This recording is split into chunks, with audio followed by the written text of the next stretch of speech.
Shalom, Shalom. sobat-sobat Sahab-sahab podcast dimanapun berada.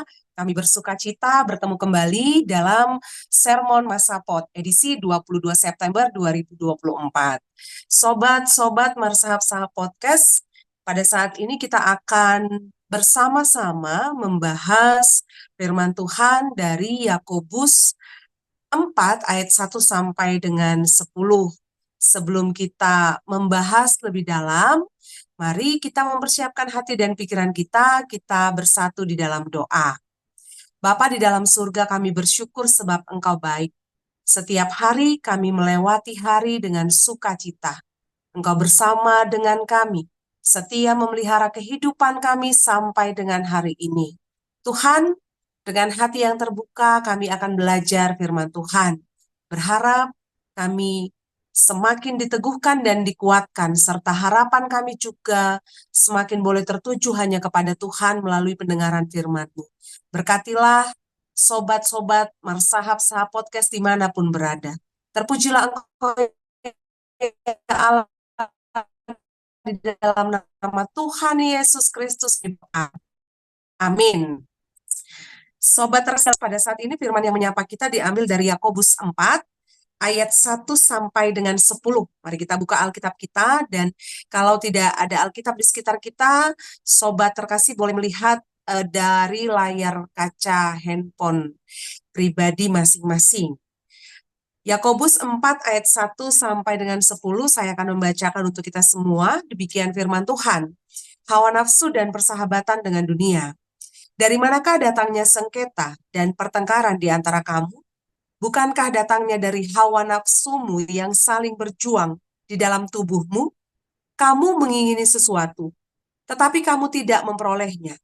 Lalu kamu membunuh, kamu iri hati, tetapi kamu tidak mencapai tujuanmu.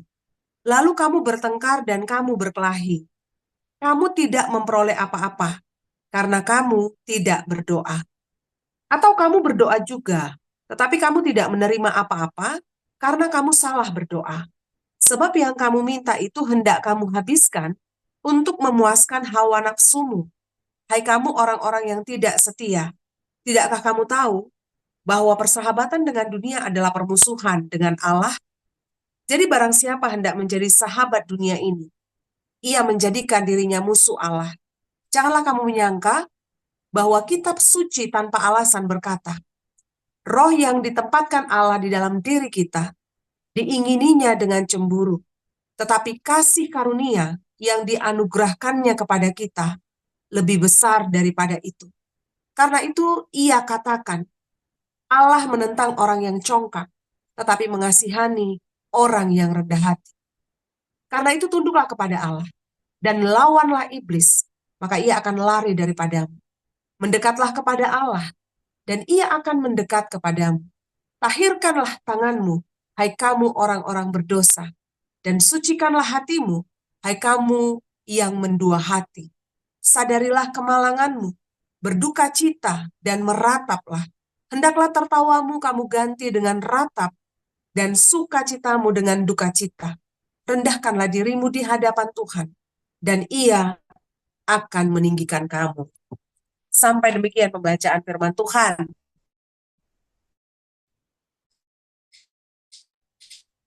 Kami percaya bahwa dengan Tuhan, semangat, sukacita, dan harapan kami semuanya sehat-sehat. Amin. Ya, sekarang kita akan masuk ke dalam pembahasan Yakobus 4 ayat 1 sampai dengan 10. Di sini ada saya, Pendeta Agnes, dan juga Bang Pendeta Rolandi Situmorang. Say hello dulu, Bang. Shalom. Oke, shalom. Ya, gimana ini Bang, kita akan masuk ke dalam Yakobus ini. Adakah kira-kira pengantar yang boleh kita sharingkan, kita bagikan kepada sobat terkasih tentang Yakobus 4 ayat 1 sampai dengan 10 ini? Ya, terima kasih buat Pendeta Agnes yang pertama yang bisa kita ataupun saya mau bagikan terkait dengan kitab Yakobus 4 ayat 1 sampai dengan ayat 10 adalah sebuah perubahan style gaya Mhm. hidup ya Ya, yang dialami oleh orang-orang Kristen Hmm. ataupun pengikut Kristus. Perubahannya di mana? Perubahannya adalah dalam gaya ataupun teladan yang diberikan oleh Yesus kepada kita, kepada orang Hmm. Kristen, dalam hal kesederhanaan. Kesederhanaan Yesus yang nomaden misalnya, berpindah dari satu tempat ke tempat yang lain, ya, berjalan bersama dengan para murid, tidak memperlihatkan kemewahan, bahkan tidak memperlihatkan keegoisan.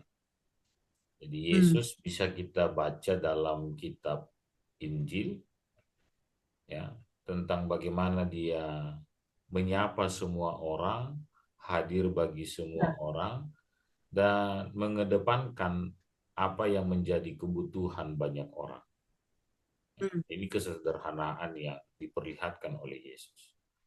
Misalnya saat Yesus ingin beristirahat, tetapi ada banyak orang yang menghampirinya, Yesus tidak lalu begitu saja. Baru misalnya saat orang banyak yang datang kepada Yesus, 5.000 orang laki-laki, hari sudah mulai gelap dan mereka harus makan, ya, maka Yesus bertanya, apa yang ada? Ada 5 roti dan 2 ikan. Ya, Ya. sebenarnya itu bukan menjadi urusan Tuhan Yesus. Inilah Hmm. hal yang diperlihatkan oleh Yesus sebagai Tuhan bagi kita sebagai pengikut Kristus secara khusus, ya, pada saat Yakobus, ya, surat Yakobus ini disampaikan kepada ke-12 suku, ya, orang-orang yang berada di perantauan, tentang kenapa terjadi pergeseran. Yesus Hmm. memperlihatkan peneladanannya dalam kesederhanaan, tapi orang-orang Kristen terjebak di dalam apa namanya, dalam sikap hidup yang mungkin hedonisme, ya, yang memperlihatkan kekayaannya. Hmm. Misalnya hari ini para apa istilahnya, para sultan, para rich, ya, menunjukkan harta kekayaannya dengan harga mobil 2 pintu dengan sekian miliar, dan diikuti oleh, Crazy Rich. ya, para sultan-sultan lainnya lewat YouTube mereka. Jangan-jangan juga hal yang sama sedang Hmm. terjadi pada zaman itu, ya. Dan itu sedang memperlihatkan tidak lagi kepada kepentingan dirinya, kepentingan orang lain atau kepentingan banyak orang, tetapi lebih kepada kepentingan diri sendiri.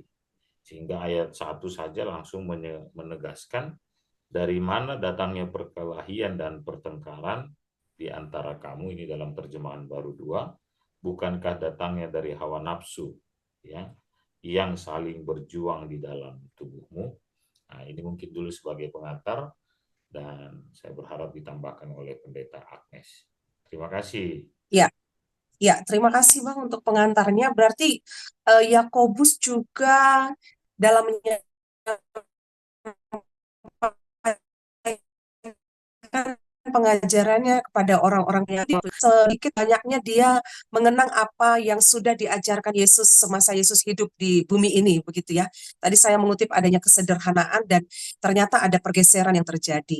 Memang saya pernah membaca bahwa tujuan Yakobus hadir pada saat itu dan juga ketika ia menuliskan surat ini adalah agar orang-orang percaya pada saat itu juga yang sedang menderita, mereka memiliki kebertahanan dalam iman. Sehingga apapun, ya seperti tadi hedonisme atau apapun yang muncul dari dalam dan dari luar diri mereka itu bisa tetap mereka hadapi dengan iman yang teguh kepada Allah tanpa pergeseran tadi itu gitu. Jadi ada fokus yang terus diarahkan oleh Yakobus dalam menjalankan kehidupan sebagai orang Kristen sejati. Lalu kalau kita masuk ke dalam teks ini, Bang, di sini disebutkan hawa nafsu dan persahabatan dengan dunia gitu. Kalau topik mingguan, apa topik mingguan kita, Bang? Ya, semakin mendekat kepada Semakin Tuhan. dekat kepada Tuhan. Ya, Nah, gitulah kira-kiranya ya, Bang, ya. Semakin dekat kepada Tuhan kepada gitu. Tuhan. Jadi memang apa yang disebutkan di sini kita membaca ada persahabatan dengan dunia gitu. Jadi saya sedikit berpikir, apakah memang persahabatan dengan dunia ini kemudian membuat kita semakin jauh kepada Tuhan? Apakah ketika kita meletakkan atau menaruh hati kita kepada dunia ini, kemudian kehidupan kita semakin menjauh kepada Tuhan sehingga topik ini mengarahkan kita, oh orang percaya, ayo semakin dekat sama Tuhan gitu. Tapi tadi sudah disinggung sedikit oleh Bang Pendeta Rolandi ya, bahwa ini sedikit berbicara tentang bagaimana manusia itu mengelola keinginannya atau membatasi keinginan-keinginan yang tidak tepat pada porsinya gitu. Di sini saya mencatat ada 3 hal mungkin Bang. Ada 3 hal. Yang pertama, ini mencakup rasa iri satu dengan yang lain. Karena Iri rasa ya. iri satu dengan yang lain itu muncul antara mereka. Ini yang menjadi sumber pertengkaran. Ini yang menjadi sumber pertikaian di antara mereka. Lalu kemudian yang kedua adalah nafsu terhadap harta benda duniawi. Ini Abang sebutkan tadi bahwa tidak adanya kekuatan untuk membatasi keinginan terhadap hawa nafsu duniawi ini. Sehingga ya muncullah beberapa reaksi atau keadaan yang disebutkan pada ayat 2 begitu ya. Lalu kemudian yang ketiga, terlalu mementingkan kesenangan dan persahabatan duniawi. Nah, ini juga yang disebutkan, saya membaca dari ada tafsiran mengatakan bahwa ini kemudian yang menimbulkan perpecahan di antara mereka. Jadi teks ini sangat menarik sekali memang mengingatkan kita sebagai orang percaya yang mengikut Yesus di tengah-tengah kemajuan zaman yang tadi disebutkan oleh Bang Pendeta Rolandi, ada Crazy Rich, kemudian ada para sultan yang kemudian sengaja flexing di media sosial tanpa memikirkan bagaimanakah mereka yang lain yang hidup di sana gitu. Bang Rolandi ini tentang, nah ini saya menarik juga pada ayat yang ketiga ini Bang. Setelah tadi pada ayat pertama dan kedua kita diperhadapkan dengan keberadaan kita sebagai manusia yang mungkin tidak bisa membatasi keinginan kita atau ada keinginan-keinginan. Pada ayat ketiga, Yakobus mengatakan, tahu kamu berdoa juga, tetapi kamu tidak menerima apa-apa. Karena apa? Karena kamu salah berdoa. Gimana menurut Bang Pendeta ini? Bisa nggak sih kita salah berdoa, Bang? Gitu. Atau kapan sih kita salah berdoa gitu? Karena kadang kan eh, kalau kita salah berdoa nggak ya? Kok kayaknya doa aku nggak dijawab gitu? Gimana? Mungkin Somasa di rumah juga ketika mendengar ayat ini jadi tarik ke diri gitu, Bang. Kayaknya aku salah berdoa sih, gitu. Coba kita mau dengar dulu Sobat Terkasih, apa pandangan Pendeta Rolandi tentang ini? Ya, terima kasih Pendeta Agnes. Iya, tadi eh, seperti yang Pendeta Agnes juga sudah bacakan bagi kita, ternyata yang menguasai kehidupan orang-orang percaya pada saat itu bukan lagi terletak pada kehendak Tuhan, tetapi sudah terletak pada keinginan yang terbentuk dalam sebuah keegoisan. Ya kan, keinginan ini kan semakin memupuk kita berada di dalam keegoisan kita. Keegoisan berarti berpikir tentang diri sendiri. Jadi kalau kita masuk dari latar belakang tadi ada pergeseran memikirkan orang lain yang diteladankan oleh Yesus bergeser pada keinginan diri sendiri. Ini semakin menumpuk sikap ego daripada orang percaya tadi. Sehingga dalam bersikap juga, bahkan sikap berdoa juga, akhirnya tidak lagi seturut dengan kehendak Allah. Jadi doa itu diucapkan bukan lagi untuk menyatakan kemuliaan Tuhan, untuk menyatakan sukacita surgawi, tetapi lebih Hmm. kepada untuk kepentingan dirinya sendiri. Jadi Yap. bisakah orang salah berdoa? Ya salahnya bukan doanya, salahnya bukan orangnya, tapi salahnya niatnya yang salah sama motifnya. Iya, kalau Oh, misalnya berarti bukan orang yang salah, Bang. bukan niatnya yang salah ya. Saya juga agak susah juga menyalahkan orang kira-kira begitu. Misalnya begini, iya mudah-mudahan sekarang tidak ada yang seperti itu. Misalnya orang main Ya, judi ya kan, tapi saat main judi ya, dia panggil-panggil nama Tuhan. Ini kan sudah salah ini. ya. Iya. Atau misalnya dia Oh, sedang oh. apa namanya, mencari jodoh atau menyukai seseorang gitu kan. Tuhan, Togel. biarlah dia berjodoh denganku. Kalau dia tidak berjodoh denganku, Oke. jangan jodohkan dia dengan siapapun. Kan ini kan Oh, juga salah ini. jodohkan dia Masa dengan yang gara-gara lain gitu Tuhan ya. tidak menjodohkan dia dengan kita, maka dia tidak berjodoh dengan siapa-siapa. Ini kan sudah egois ini. Ah, kira-kira begitu Mm-mm, contohnya. mm-mm. Iya, jadi Iya, pernah juga ya aku dengar itu Bang. itu dia yang repot kan Gini ini. katanya Bang, Kenapa? Apa katanya? Tuhan, gini katanya Bang, Iya, Tuhan dekatkanlah aku dengan dia, tapi kalau nggak bisa dekatkanlah dia denganmu. wah itu lebih repot lagi. Putus-putus ya Bang? Iya, itu lebih repot lagi itu kalau gitu. Oke lanjut Bang. Itu menyuruh sampai kepada masuk pada ajal itu berarti ya. Wah, kejam sekali Iya. ya. Itu dia. Jadi itu pasti sudah salah karena motif dan niatnya kan sudah salah. Gitu Motifnya, Bang. keegoannya terlihat, keinginannya terlihat dan lain sebagainya sangat jelas. Jadi mungkin Hmm. Somasa juga boleh mengoreksi diri. Ya, mungkin kita juga pernah salah berdoa. Niat kita salah, bukan salah apanya, bukan doanya yang salah, tetapi niat dan motif kita berdoa itu yang salah. Mungkin begitu Pendeta Agnes. Silakan ditambahkan Pendeta Agnes. Hmm.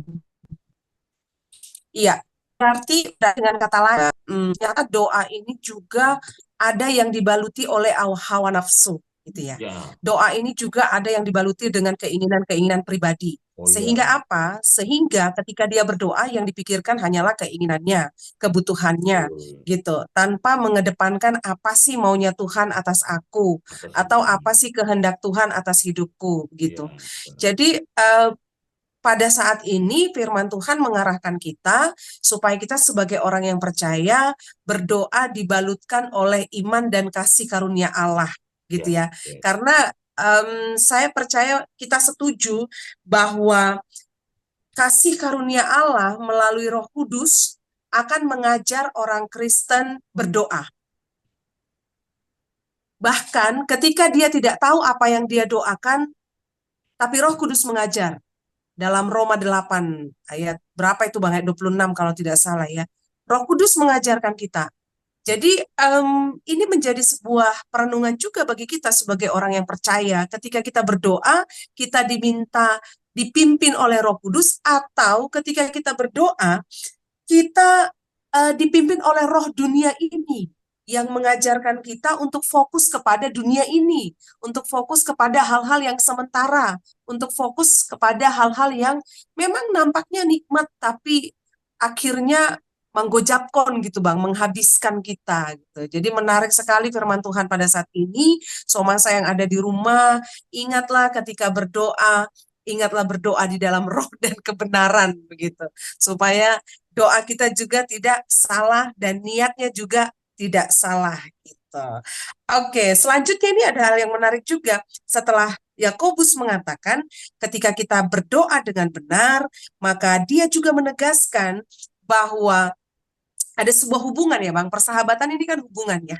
Maka dia menegaskan kembali, janganlah, maksudnya persahabatan dengan dunia adalah permusuhan dengan Allah gitu.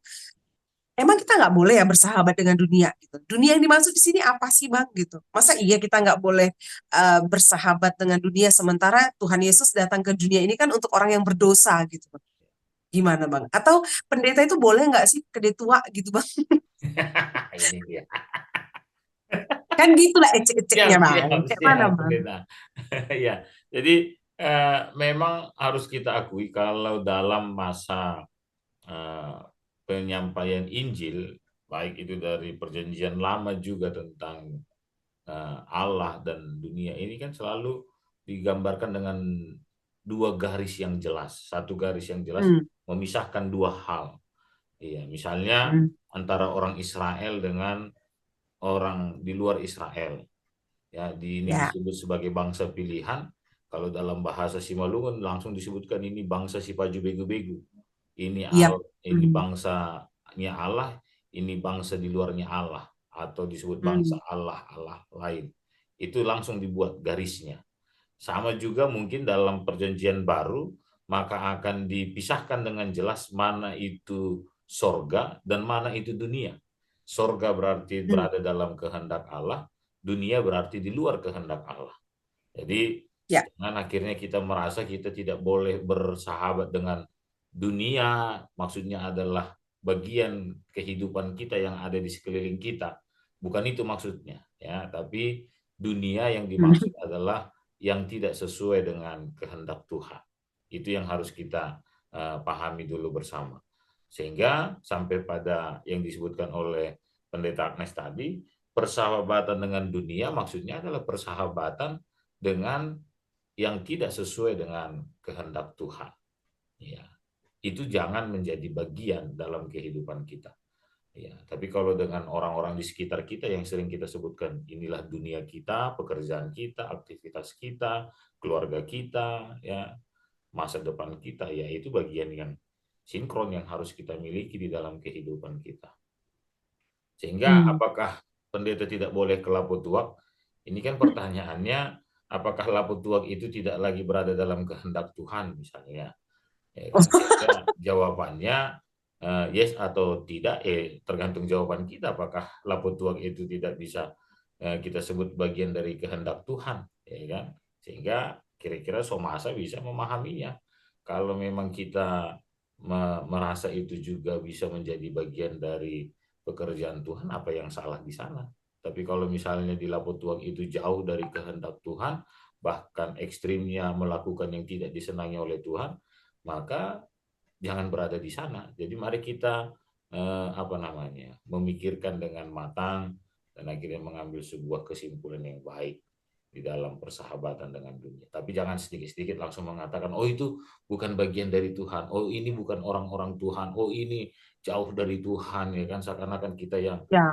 kudus sekali dan layak sekali dan merasa paling suci, ya. Itu jangan. Kira-kira begitu mungkin Pendeta Agnes.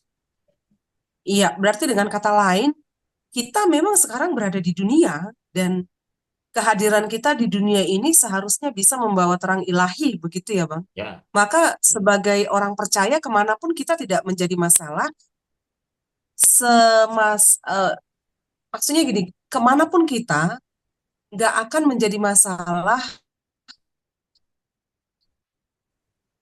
dengan kata lain jangan sama dengan kalau dunia. kita bisa mengendalikan itu Tuhan. Iya, kita tidak sedunia, walaupun sekarang kita berada di dalam dunia. Kita harus memang berbeda dengan dunia, gitu. Yes. Karena firman Tuhan juga mengatakan Dia sudah memberi kita senjata untuk mengalahkan dunia, yaitu iman percaya dalam 1 Ya. Yakobus 4 gitu ya, Bang ya. Jadi memang menarik di sini. Saya juga memahami teks ini ketika Yakobus mengatakan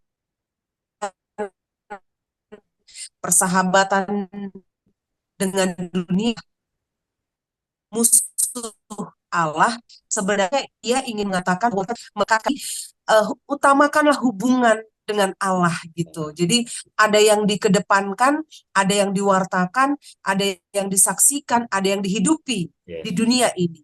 Sehingga Kristus itu bisa terpancar melalui hidup kita. Jadi nggak masalah pendeta itu kekede tua ya Bang, asal jangan mabuk gitu ya Bang ya. Iya. Kembali ke masukan Oke Bang. logika berpikir kita ya secara Oke. dewasa. Siap. Ini setelah itu selanjutnya. Ini berapa menit lagi kita Bang? Masih ada 8 menit lagi. Oke, 8 menit lagi ya. Nah, ini makin makin ke sini ayatnya ini sepertinya makin menarik.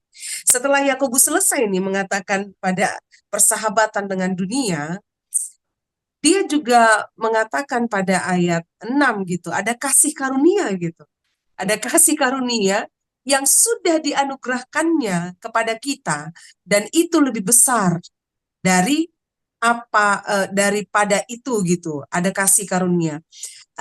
Bagaimanakah kira-kira kita boleh menempatkan kasih karunia Allah di dalam kehidupan kita? Gimana menurut Bang Pendeta Rolandi?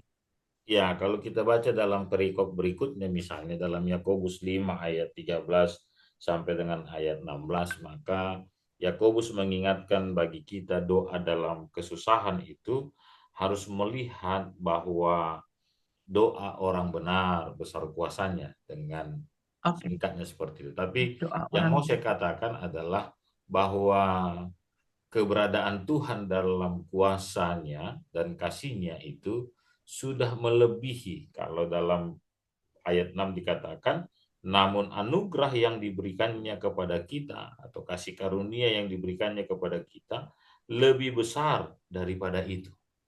Sehingga Pendeta Agnes,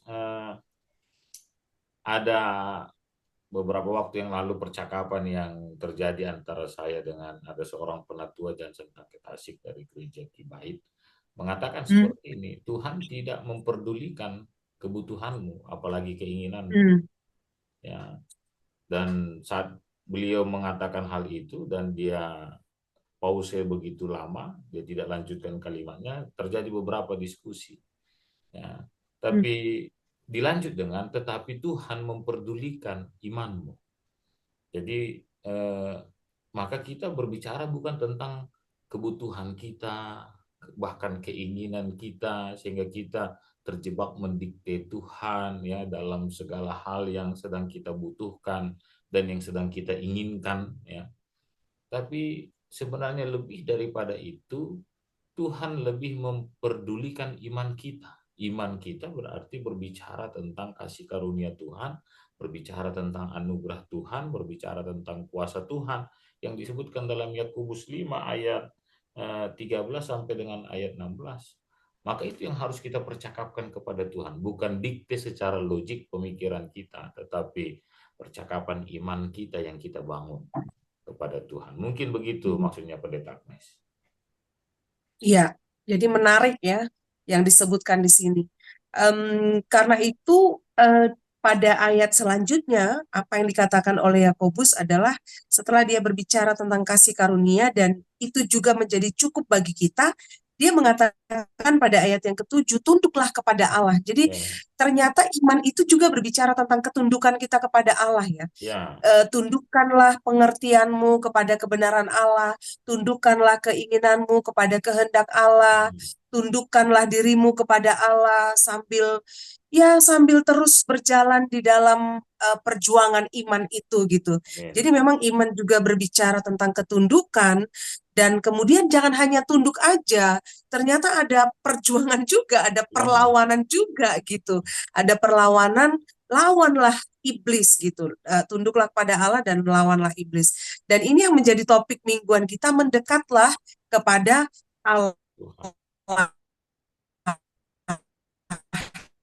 Ya, gitu. Jadi maksud di sini adalah supaya menurut saya ya Bang ya, menurut saya mendekatlah kepada Tuhan ketika Yakobus mengatakan itu, dia berkeinginan, berharap agar orang-orang yang pada saat itu sedang bertikai, yang bertengkar, yang sedang mengalami perpecahan, yang sedang memiliki hati yang memberontak, datang kepada Tuhan. Mereka membawa diri mereka kepada Tuhan, membawa jiwa mereka kepada Tuhan, sehingga mereka boleh terlibat dan pengalaman yang benar akan. Itu yang boleh saya pahami dengan kata mendekatlah ini.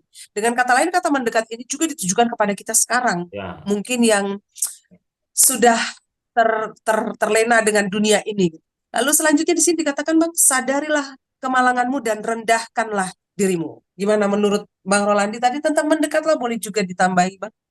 iya, mendekat kepada Tuhan itu kan menjadi sebuah wujud bukti konkret dari pertobatan yang kita miliki. Itu yang pertama. Iya, Yang kedua, mendekat kepada Allah berarti kita menyerahkan pikiran kita berada di bawah kontrolnya Tuhan. Ya, sehingga saat kita berdoa juga seperti yang disebutkan oleh Pendeta Agnes betul. tadi, bahwa Roh Kudus yang akan mengajar kita berdoa, bukan pikiran Ya, kita. Jadi kalau kita semakin mendekat kepada Allah tadi, maka Allah yang dalam otoritasnya akan mempengaruhi pikiran kita tentang apa yang akan kita ucapkan kepada Tuhan. Ya, sehingga kalau kita menyebutkan misalnya secara umum dalam perasaan, dalam emosi, ya saat orang menangis, ya kenapa sih dia terbawa dalam emosinya begitu misalnya kan. Padahal mungkin kita bisa melihat hal-hal yang lebih supranatural daripada tentang persoalan dia menangis dalam emosinya. Tapi mungkin juga dalam hal yang supranatural kita melihat dia mendapatkan perjumpaan yang dekat dengan Tuhan. dalam keberadaan Ya. dirinya juga. Sehingga tidak Hmm. semudah atau selevel rendah seperti itu kita memandang sebuah emosi seseorang saat dia berdoa kepada Tuhan. Tapi ada hal yang lebih yang harus dia syukuri dan juga kita syukuri. Itu yang boleh kita lihat dari tentang mendekat. Bahkan tadi yang dibacakan oleh Pendeta Agnes pada ayat 9, sadarilah kemalanganmu. Jadi semakin kita tidak menyadari itu, Hmm. ya maka kita berada di dalam kemalangan kita tadi. Jadi sebenarnya Alkitab ini juga kitab Yakobus 4 ini secara tegas ingin menyatakan hitam dan putih, tidak ada yang abu-abu dalam kehidupan kita. Maka semakin dekatlah kepada Tuhan. Mungkin itu Pendeta Agnes.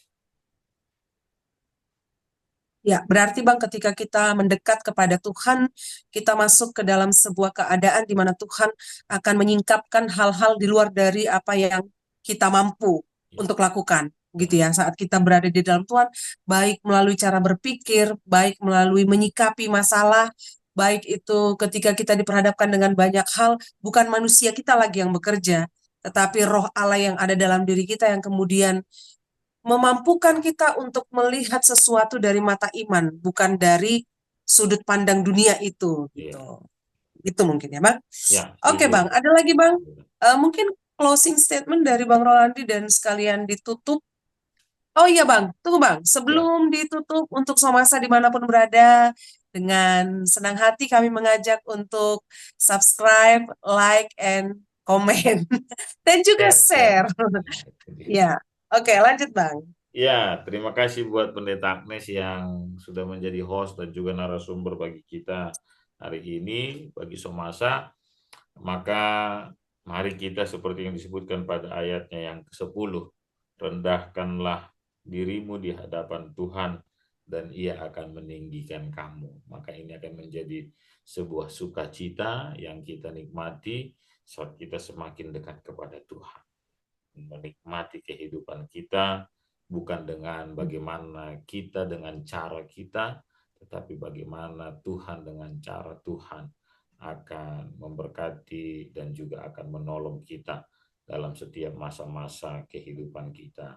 Secara khusus sobat-sobat Amin. Somasa dimanapun berada. Maka teruslah berkarya, teruslah mendekatkan diri kepada Tuhan, dan nikmatilah prosesnya bersama dengan Tuhan. Demikian sermon kami pada hari ini, maka kita tutup di dalam doa. Kita bersatu di dalam doa.